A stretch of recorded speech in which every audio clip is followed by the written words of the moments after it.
নমস্কার বন্ধুরা, পূর্ণিমা কিচেনে আপনাদের সবাইকেই স্বাগত।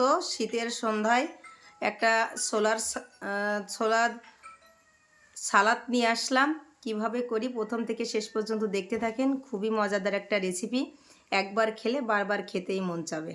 আমি ছোলা দিয়ে আর আলু দিয়ে সিদ্ধ করে নিয়েছি, সেটা থালাতে ঢেলে নিচ্ছি। একসঙ্গে করে সিদ্ধ করেছি ছোলা আর আলু, নতুন আলু। এর ভিতরে দিয়ে দিচ্ছি আমি, এই দেখুন ছোট ছোট করে কেটে রেখেছি, সেটা ছোট ছোট করে পনির, এটা হাতে গোল করে ভেজে নিয়েছি। পনিরটা দিয়ে দিচ্ছি। এই দেখুন ভেজে রাখা বাদাম,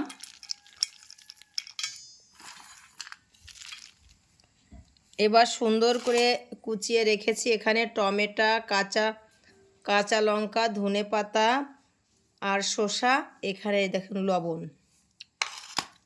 আমি এইগুলা সবই একে একে দিয়ে দেব।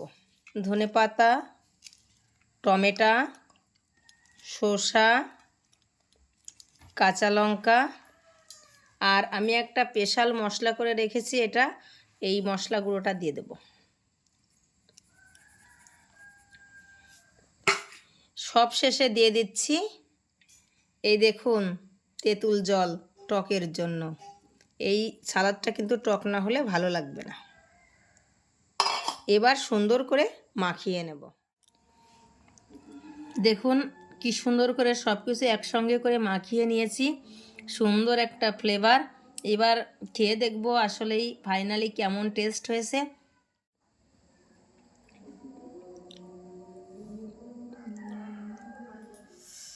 ফাইনালি আমার ছোলাটা মাখা হয়ে গেছে, এবার আমি বাটিতে তুলে দিচ্ছি।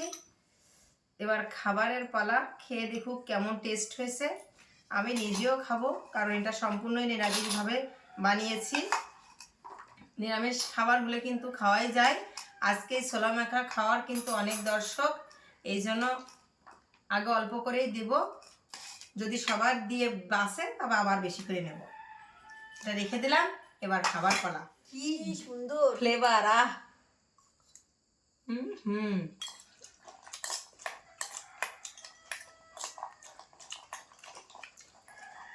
বিশাল সুন্দর টেস্ট, খুব মজা লাগতেছে বলো।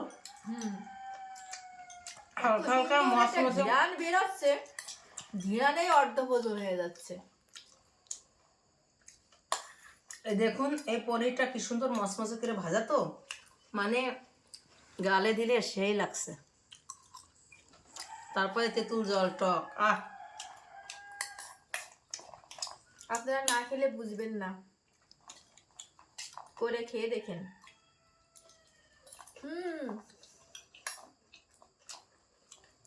খুব মজার জিনিস।